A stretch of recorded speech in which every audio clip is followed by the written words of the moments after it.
Okay, good evening, everybody. Welcome along to the Management Accounting Budget and Revision class. Tonight, we're going to have a look through task number 3 in our revision questions. This is the operating budget. This is a very common question in the AAT exams. Also quite a long-winded one as well. So we're going to have a look at the procedure for approaching this question. There is a particular procedure. If you follow that, you should be fine. Okay, so if anybody's got any questions while we're going along, please just pop them in the chat box, but otherwise we'll get cracking. Okay, so what we're presented with here is an operating budget, and we're asked to enter the missing figures in the working schedules and operating budgets using the data from the production budget and the notes. Okay, now what you'll notice from the production budget is you're not given a great deal of information. You're given the opening inventory, you're given production, subtotal, sales, and closing inventory. Now, all of these are in units. Okay, so we must be careful to make sure that we answer the question in the style that they're after. Are they after units? Are they after kilograms? Are they after pounds? Okay, so just be careful what we're doing. So the first thing we need to do, we need to complete 3 working schedules: the materials, the labour, and the overheads. So we're doing one at a time, if that's okay. Now, I've replicated them over here on the right hand side. I'll send you a copy of this document along with the link to tonight's recording. So please make sure that you read the questions. We'll do the materials first. Each unit produced requires 0.25 kilograms of material. Closing inventory will be valued at the budgeted purchase price. Now, that's very, very important. And a lot of the time, that's overlooked. People tend not to read the question very, very carefully. Okay, so please make sure you read the question carefully and we'll be fine. So as you can see then, we have the opening inventory in kilograms and purchases and pounds, purchases in kilograms and pounds, and the subtotal in kilograms and pounds. So the missing figures are the used in production and the closing inventory. So the approach that we'll have, the first thing we'll do is we will calculate the kilograms used in production. Okay, now we'll go back to the information that we have, and we can see that we actually produced 328,800 units. Okay, so that's where we'll start with our kilograms used in production. Start with the units that we've actually made. What else do we know? Well, we know that each unit requires 0.25 kilograms. So if we are making 328,800 units and each unit needs 1/4 of a kilogram, those two figures multiplied together will give us 82,200 kilograms. So we've used the production that we have there and the information 0.25 kilograms per unit, and that will help us put in 82,200 kilograms of production. Okay, now the next thing I would suggest doing is to have a look at the closing inventory in kilograms. Okay, because that's the easiest one to do. Okay, so we'll have a look. And it says the closing inventory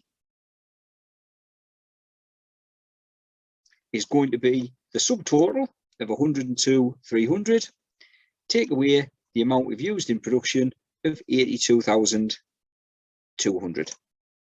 So we can work that out, subtract those two figures away from each other, and that gets us to our closing inventory of 20,100 kilograms. Okay. So we've got all those worked out for ourselves there. Okay, so now we have all the kilograms. The next thing we need to do then is attach a pound value to both the used in production and the closing inventory. Well, this is again where we need to be careful. We have to see what information that we have, and what we're told is the closing inventory is valued at the budgeted purchase price. Okay, so for this one, we have to be a little bit clever, and we have to go back to our materials and have a look at the budgeted purchase price. So what we can see then is the purchases were 86,800 kilograms and we paid £138,880 for that. So if we divide the 138,880 by the amount of kilograms that got us, 86,800, we can see that the purchase price per kilo, I'll just make a note of that there, is £1.60. Okay, so that £1.60 that I've just popped in that column there is what we value the closing inventory at. The closing inventory will be valued at the budgeted purchase price. We're not told that in the question, but we do have to work it out. So step 3, calculate the closing inventory in pounds. So the question tells us that this is valued at £1.60, which we've just worked that out. So we'll do 20,100 kilos at £1.60 per kilo.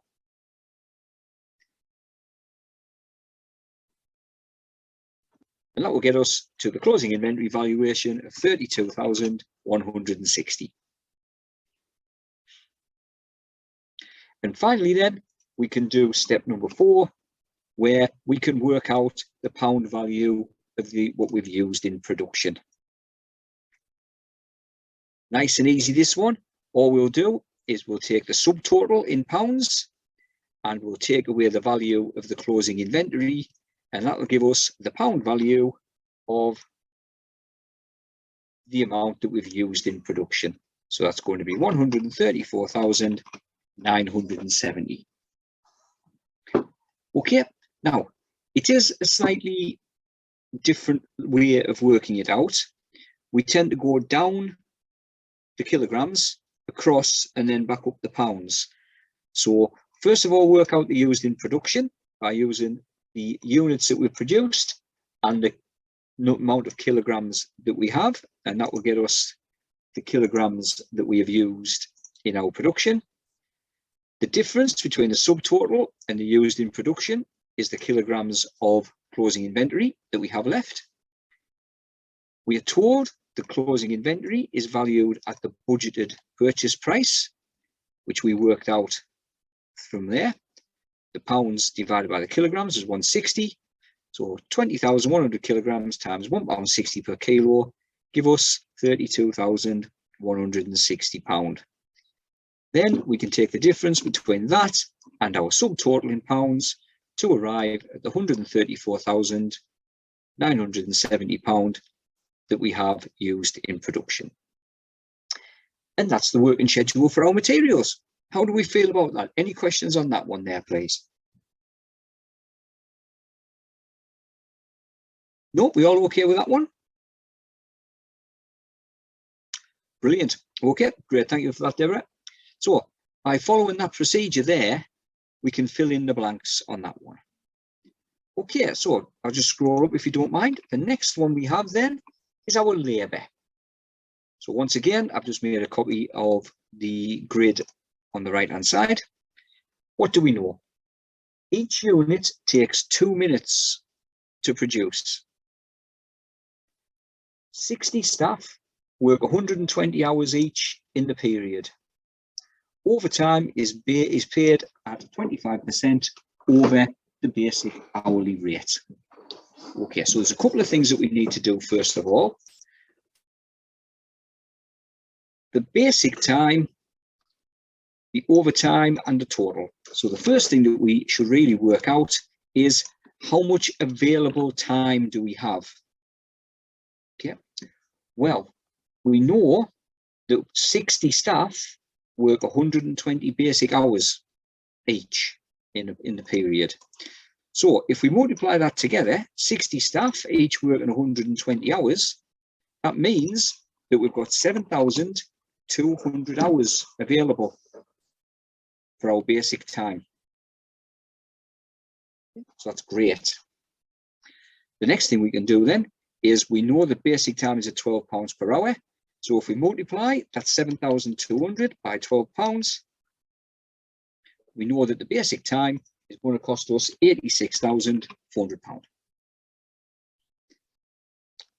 Okay, we still don't know how many hours overtime we need. So let's work out the total hours that we need for our overall production. Now, we are told that each unit takes 2 minutes to produce. Okay, now, please be careful and read the question carefully. Okay, now, if you're in a rush in the exam, you could read that as we make 2 units per hour or 2 units per minute. Okay, please be careful. Okay, each unit takes 2 minutes to produce. So if each unit takes 2 minutes to produce, 60 minutes in an hour, 60 divided by 2 means that we can make 30 units per hour. It's very important not to get that the wrong way around. Otherwise, our calculations will go to pot there. Okay, so we know we can make 30 in an hour. The next thing we need to know is, well, how long is our production going to take? So we look back and we can see that we need to produce 328,800 units. See that from the question. So if we divide that 328,800 units by 30 units per hour, that will arrive at the total number of hours that we need. Because if we can make 30 units in an hour, 328,800 divided by 30 units per hour means that in total we need 10,960 hours.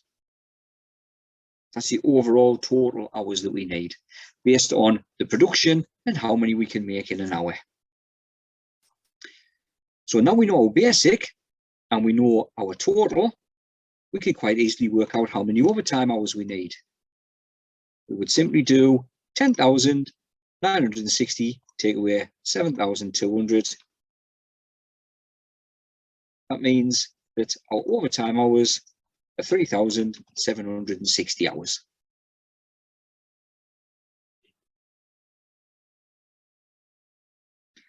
Okay, the next thing we need to do then is attach a pound value to that overtime. Well, we know that overtime is paid at 25% above the basic rate. Well, £12 per hour is the basic rate. So 12 plus 25% comes in at £15 per hour. So we will multiply that 3,760 by £3 per hour. And that will value our overtime at 56,400. Finally, then we can add those two together. 86,400 plus 56,400 gives us our total labour time of £142,800, and that's the value of the labour that we need. So once again, a step-by-step process. Calculate the available time, and that will work out the number of hours that we have basic. We then work out how many hours that we need to make our production. That will give us the total, and we can then calculate the number of hours as the difference between those two. The basic time is valued at £12 per hour. The overtime, therefore, will be charged at £15 per hour, which is 1.25%, 1.25 times 12. And those two added together will come to our total. Very, very procedural, very step by step as you're going through. Okay, and that's our labour. Any questions on that one before we move on to the overheads? No? Okay, thank you very much for that. If anybody does have any questions, please just pop them in the chat box.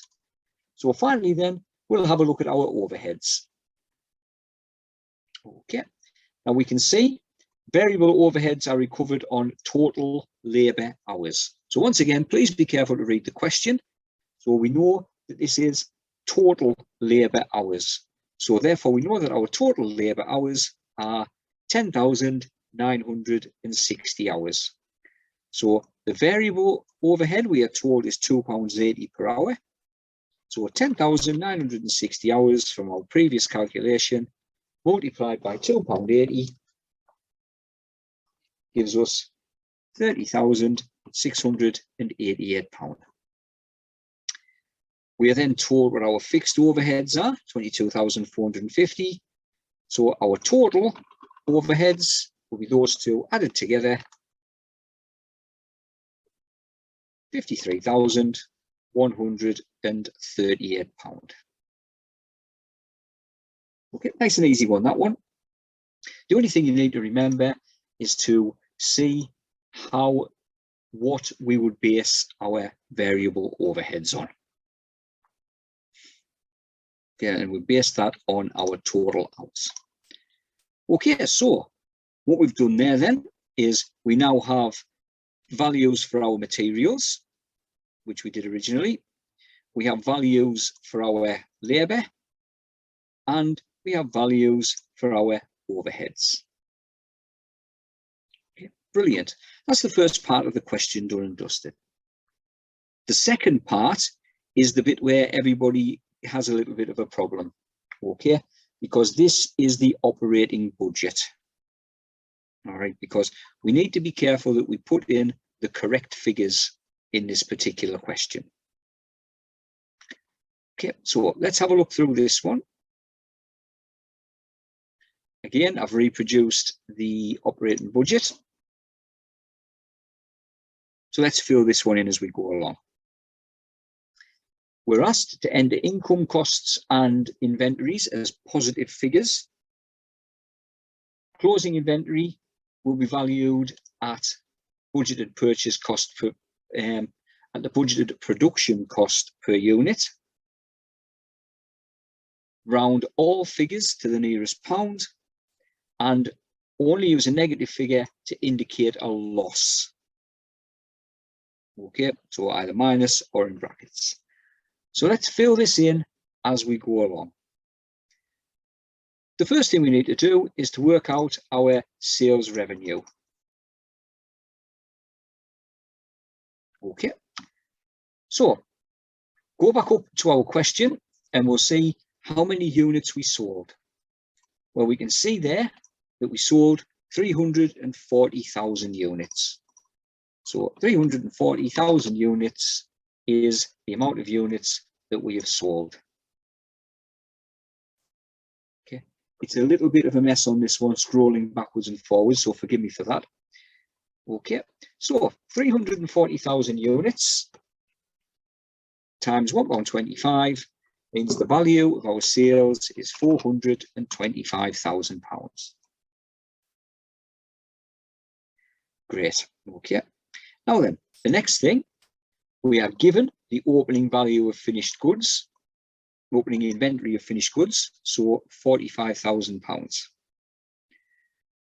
What we can do now then, in our cost of production, is we can fill in the materials, the labour and the overheads from our calculations that we did earlier on.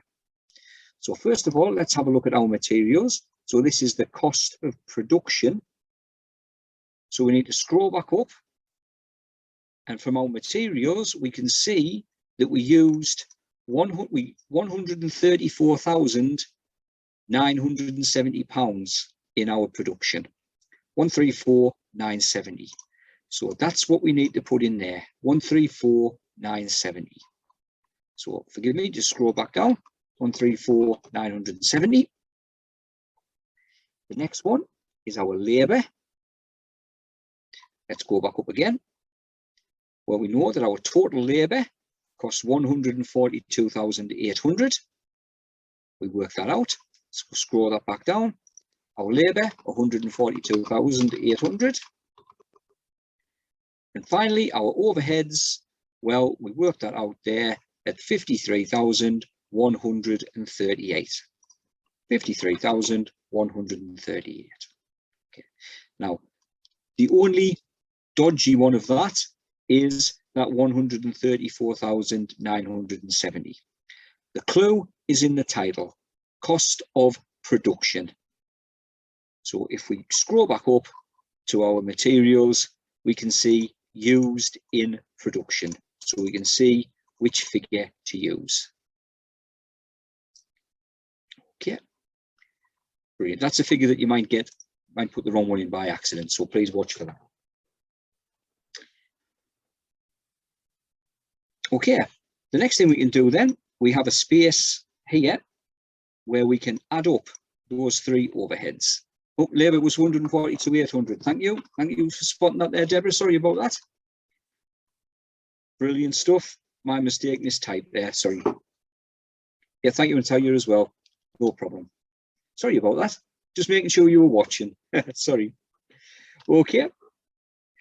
So we have 134,970, 142,800. Thank you. And 53,138. So that gives us our total cost of production there is £330,908. Okay. Now then, this is where we need to be really, really careful and read the question, because now we're looking at the closing inventory of finished goods. Okay, we need a few different figures for this. Okay, the first thing we need to know, okay, is how we value it. Closing inventory finished goods will be valued at the budgeted production cost per unit. The production cost per unit. So we are going to use that figure, the £330,908 that we've just worked out. 330,980. So we'll head this up at the bottom here so we can work it out. The budgeted production cost, £330,908. Now it says it's valued at the budgeted production cost per unit. So what we need to do then, we now need to go back to the question and see how many units we produced. Okay, so we can see from the question that we produced 328,800 units. Okay, this is the tricky bit. It's knowing which of these figures to use. Okay, so because it's valued at the budgeted production cost per unit, we have the budgeted production cost. We now need to see how many units we produced, and it's at 328,800. Okay, bit tricky that bit. It's just knowing where to look. Okay, it's just knowing where to look. So let's see if we can work that bit out. 330,908 divided by 328,800. Oh, that gives us a bit of a dodgy figure. Okay, so 330,908 divided by 328,800. Now, I'll write this one out, but ideally, you should leave that in your calculator. Okay, so that's our budgeted production cost per unit. So it's effectively £1.0064111. Okay, now then, what we need to do then, we now need to take that figure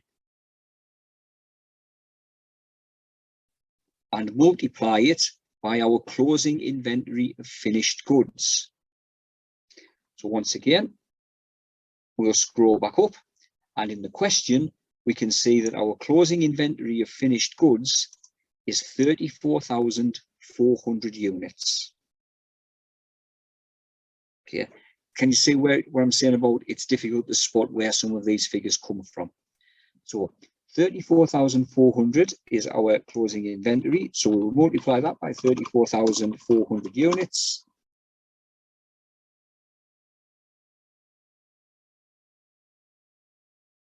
And that's going to get us to somewhere approximating £34,000, 621, 34,621. So that will be the value of our finished goods. closing value of finished goods, £34,621.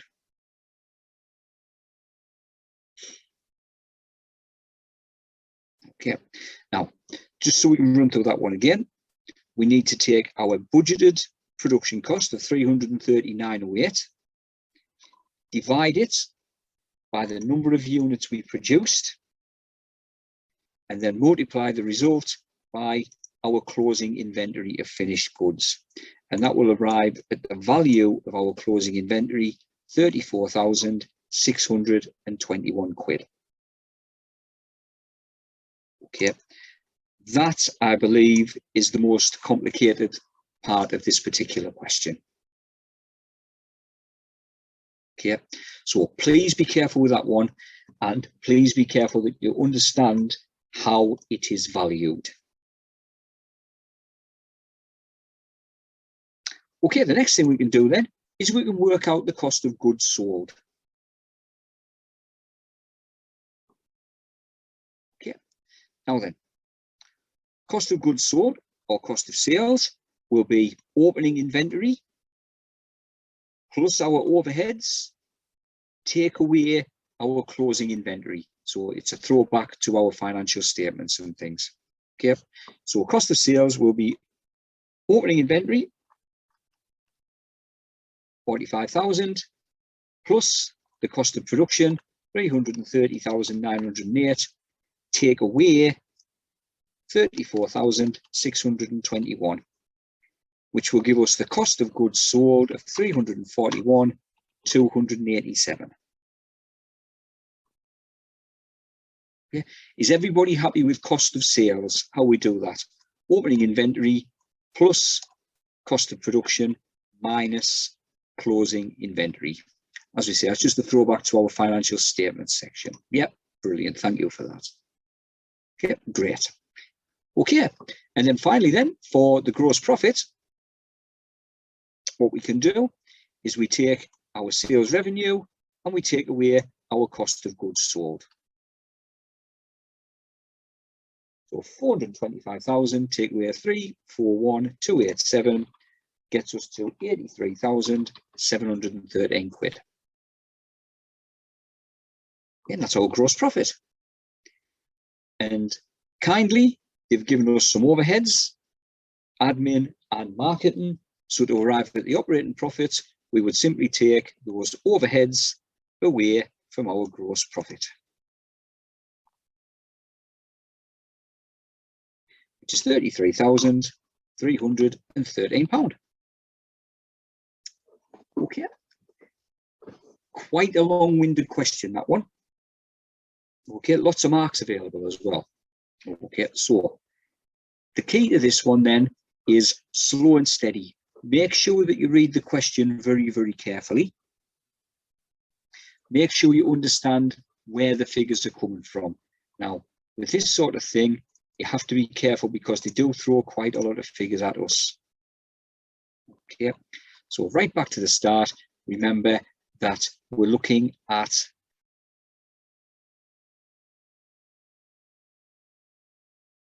all these different figures here. So we need to know the production, we need to know the sales, and we also need to know the closing inventory all the way through this particular question. So please be careful and make sure that you do read the question very, very carefully. Any questions on that first part of that before we quickly move on to the second bit, which is a cash flow forecast? Everybody happy with that one? Okay, brilliant stuff. I'll take that as a yes, thank you. Okay, brilliant. Thanks, Monica. Okay, now then, part C then is a simple cash flow forecast. Prepare the forecast from the operating budget and the statement of financial position assumptions. Okay, so we have the operating budget there. So we have sales, take away expenditure, equals operating profit. Okay, but obviously that operating budget is prepared on an accruals basis, not on a cash basis. So it's entirely possible in this particular unit that you are asked to convert the accruals concept into a cash concept. So take it from accruals and prepayments, where we match the figures to the year in which they happened, in which the events happened, and take it to a cash situation where it's actually when we spend the money and when we receive the money. Okay, so this is a nice, easy one, but it's a typical type of question that you might get in the exam. So what do we know then?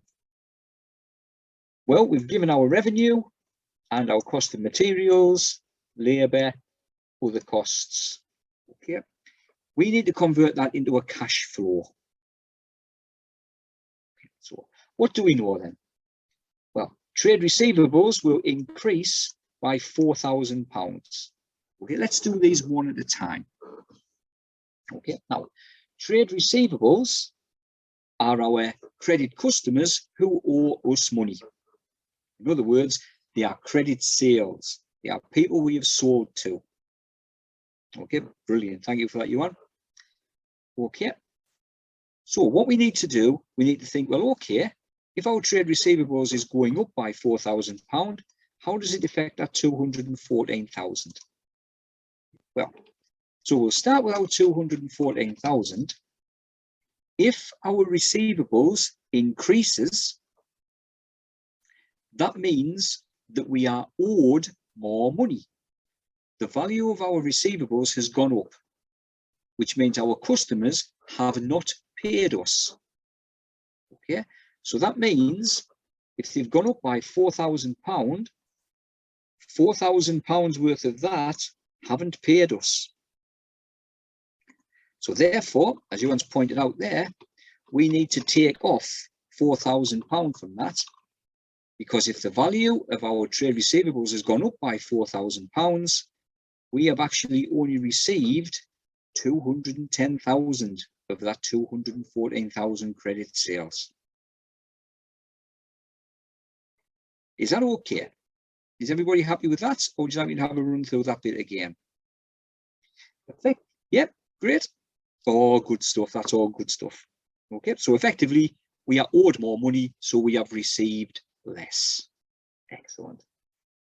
Now then, materials payable will increase by 3,000. Okay, so our materials payable is the amount we owe our credit suppliers. So once again, we will start with the figure that we provided, 86,000. Okay, if the amount we owe has increased, okay, if the amount that we owe has increased, what will happen to that materials figure? Okay, so we owe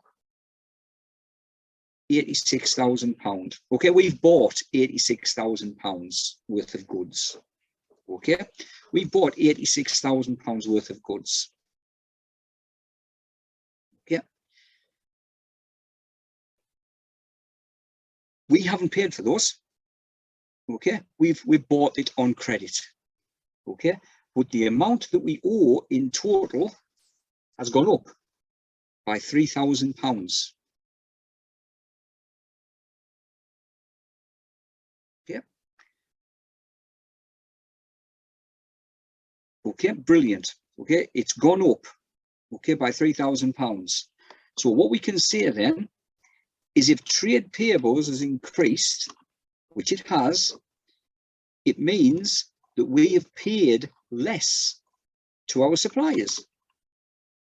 Yeah, because we owe more than we did before. Okay, so effectively, if we owe £3,000 more, we have only paid £83,000 worth of that materials. So for cash, we've actually only spent £83,000 because the amount we owe our trade payables has gone up by £3,000. So we bought £86,000 worth of goods, but we've only paid the £83,000 worth of goods because we now owe that £3,000. Now, does that make sense? Okay, we're thinking about it from a cash point of view. Yeah, it's the physical amount we've paid, Deborah. Yeah, that's right. So we're looking at cash. So that's a good way to remember it. So if our receivables, when we go back there, have increased by 4,000, you haven't paid the full amount of that. You paid 4,000 less, and that gives us 210,000 coming in. For the materials payable, we bought £86,000 worth of goods, but we still owe £3,000 worth of that. So we've actually only physically paid 83 grand. We pay less. That's right, Johan. Brilliant.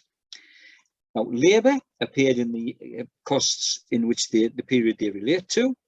Excellent. So we don't have to do anything with that. So we just pop that straight in, 73,000. Now, other payables will decrease by 22,000. So what we've got to say there then is we have bought £22,000 worth of goods, okay, but the amount we owe, spot on, Deborah, the amount we owe has come down by £2,000, okay. So effectively what we've done is we have paid for our purchase, our other costs, £22,000, plus we've paid another £2,000 of our other payables off.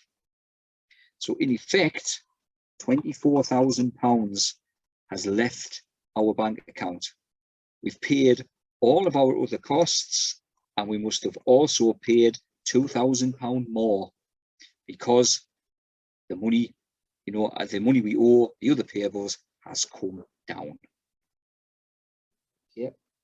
It's backwards. Sometimes it's looking at it, it's backwards to remember, but it's how the actual amount that it is affected. Okay, so let's have a look at this one then. 210,000, take away 83,000, take away 73,000, take away 24,000, actually means 30,000. Yeah, you're right there, Deborah. Yeah, so it's after doing financial statements, it's all about the when it's cash, when we have a cash budget, you know, it's that, so it's a different sort of thing. So it's just how you think about it and how you actually put it in. Okay, Sarah, so I had trouble getting last week's session, missing a link from last year. Yes, no problem at all. I'll drop those all those links over to you, Sarah. I'll ask when you get sent out tomorrow that you include a link to all last year's as well as last week.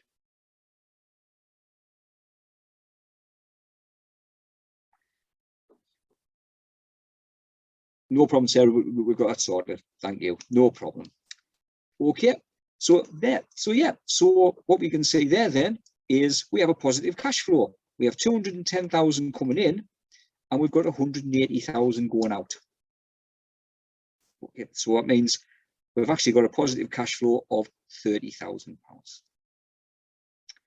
Okay, and that's that one worked through there. Any questions on that as we've gone through? Practice makes perfect with these ones. Okay, there we can't say anything for definite, but there is usually one of these on the exam. Okay, the same style of thing, an operating budget. No problem at all, Sarah. Thank you very much. Okay, brilliant stuff. Right, well, next week my plan is to run through task 4, which is a theory question. Okay, so we're going to have a look at the theory question, task 4, how we would talk about the budget submission, performance indicators, and our planning assumptions. So the written questions are the things that everybody hates. So if you can make time to come to that one, that would be great. We start at 6 o'clock now, because everything's been reassessed. But yes, Johan, I can see that. Yeah, that's the ones that everybody doesn't like, the written questions. So we'll have a look at that next week.